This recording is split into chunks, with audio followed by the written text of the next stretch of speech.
You may not be as familiar with Carly Fiorina as the other possible Republican presidential hopefuls. Tonight, in our next installment of possible 2016 contenders, that changes. Thank you so much. Thank you. Carly Fiorina's performance at the Iowa Freedom Summit in January raised interest in her possible 2016 run. And one soundbite aimed at the likely Democratic nominee seemed to get the most play. Like Hillary Clinton, I too have traveled hundreds of thousands of miles around the globe. But unlike her, I've actually accomplished something. You see, Mrs. Clinton, flying is not an accomplishment, it is an activity. You were well received in Iowa. Your speech opened some eyes, people who didn't know you before. Why are you doing this?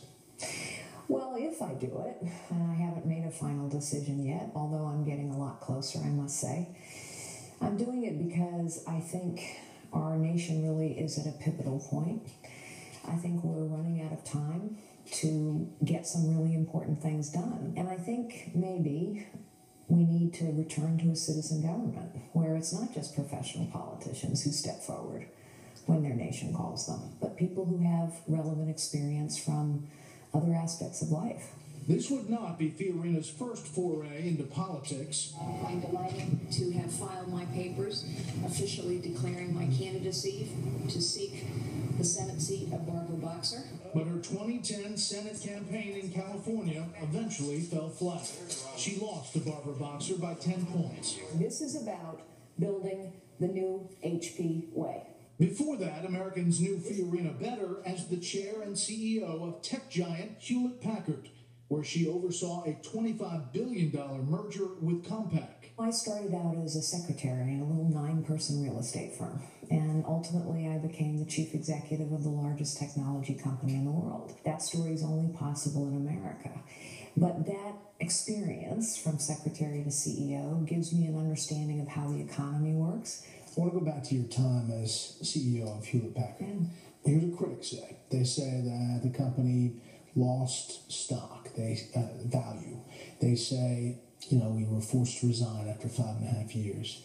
And they say that there were thousands outsourced overseas. How do you answer the critics to that? Well, in the 5.5 years, almost 6 years I was at Hewlett-Packard, we doubled the company from $45 billion to $90 billion. We went from market laggard in every product category to market leader in every product category and in every market in which we competed. I'll run on that record all day long. You had this major merger with Compaq. Yes. At the time, you were getting hit for all these jobs that were lost overall. How do you explain that complex thing that's easy to hit on a bumper sticker? Well, it was at the time, as you say, a very controversial decision. It was the largest merger ever in the technology industry. It is now, by most experts, acknowledged to be the most successful. We clearly did the right thing because had we not grown our business, expanded our product line, so many more people would have lost their jobs and we wouldn't have been able to create the jobs we did. Some analysts see Fiorina as a long shot, but still an attractive candidate in a crowded GOP field. If there's one candidate that Republican leaders want standing on the stage during debates, it has to be Carly Fiorina. She is unlikely to be the nominee. I think she's unlikely even to be the vice presidential nominee. But she would enrich the field if she ran.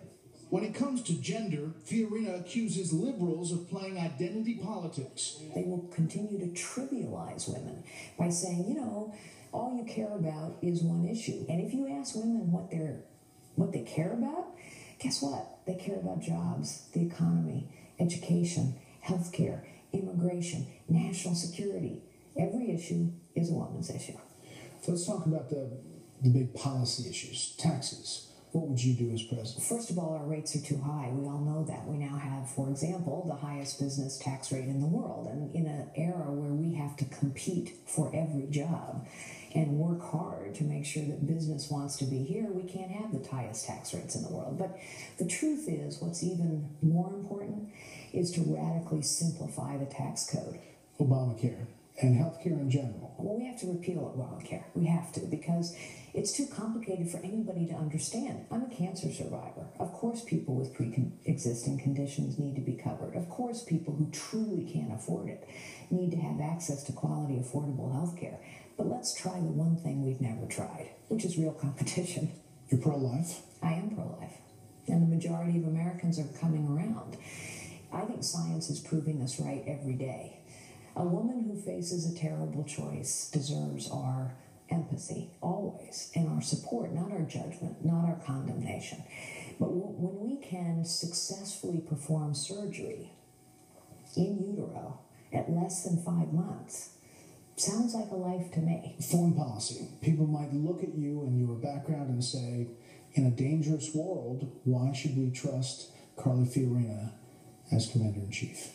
I've sat across the table from Vladimir Putin. I know most of the leaders in the Middle East. I know most of the European leaders. I've done business in China for 20 years. And having sat across the table from Vladimir Putin, it's obvious when you meet him that his ambition is not going to be dulled by a gimmicky red reset button.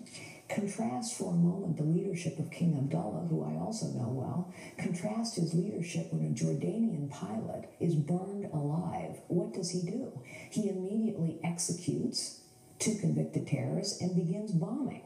What does Hillary Clinton and Barack Obama do when our embassy is purposefully attacked by terrorists on the anniversary of 9/11? They spend a month blaming an American videographer, and a year later we've arrested 1 person, and Hillary Clinton asks, what difference does it make? It makes all the difference in the world. Would you put troops back into Iraq to fight ISIS? Well, I would not have withdrawn all of our troops from Iraq in the first place. I think we mismanaged going into Iraq, and I think we mismanaged going out. But Brett, there's a problem. We have a huge problem, obviously, with ISIS. They're evil. They have to be defeated. What do you make of the rhetoric that's coming out of this administration on this issue? I find it inexplicable, honestly. I was at the National Prayer Breakfast. What a wonderful event. Until, honestly, our president spoke. I was a medieval history major in college, by the way, so I actually know he got the history wrong on the Crusades as well. But when the President of the United States compares ISIS to the Crusades, when he blames Jim Crow laws on Christianity, it was unbelievable. We know that ISIS is targeting Christians and Jews. We know that they are crucifying, beheading, killing, torturing children. I mean, my goodness. What will it take for this administration to acknowledge who these people are? Fiorina now lives in Virginia with her husband Frank. They've been married almost 30 years. When she's not traveling the world as the head of a Christian-based microfinance organization, she told us she loves to spend time with her 2 granddaughters. So if you are the nominee against Hillary Clinton, it would be the battle of the grandmas? Well, my grandchildren call me Cece, so maybe it'd be Cece re Grandma.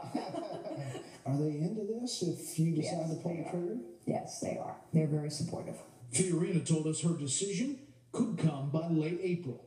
We have this thing called Candidate Casino where these panelists bet. They have $100 and they bet on the candidates.